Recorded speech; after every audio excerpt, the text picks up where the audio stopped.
เคสเกมลาฟกันก็ไม่ใช่ของเทนนะ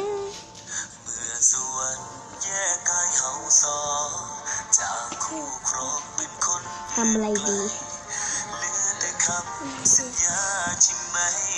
อันนี้ก็มืดอยู่นอนไม่ได้สร้างห้องซ่อนสุดท้ายต้องเอาคบเพลิง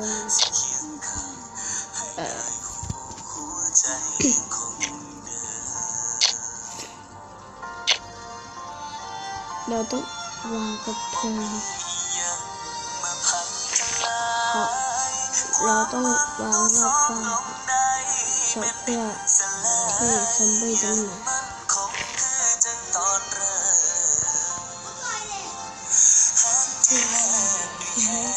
จุดหลายๆที่เลยค่ะจะได้มองเห็น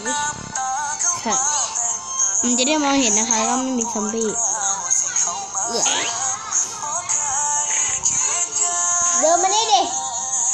นะคะถ้ามีเสียงรบกวนนะคะก็ต้องขอประทานอภัย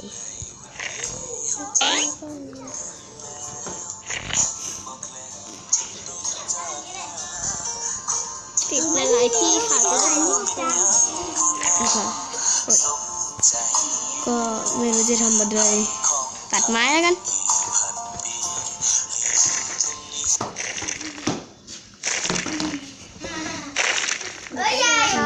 ตัดไม้นะคะสักครู่นะคะนี่นะคะก็จะมาแคสกันต่อให้จบดังนะคะก็ไป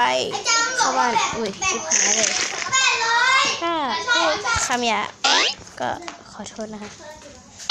ไม่มีอะไรเข้าบ้านใช่ปะนะคะนี่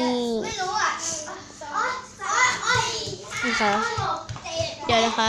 แป๊บหนึ่งตอนนี้เรากำลังนี่มาช่วยกันแล้วมาจ้าโอ้ยเจ็บโอ้ยขอโทษที่มีเสียงรบเลยนะ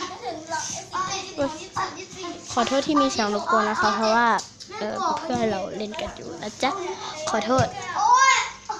นะคะวันนี้เราก็จะแคสเกมให้สบายเลยดีเกินนะคะการแคสเกมครั้งนี้อาจจะไม่สนุกแต่ใน Slither.io ไม่สร้างห้องเพิ่มเลยเหรอคะขี้เกียจสร้างค่ะเรื่องความจริงขี้เกียจฮ่า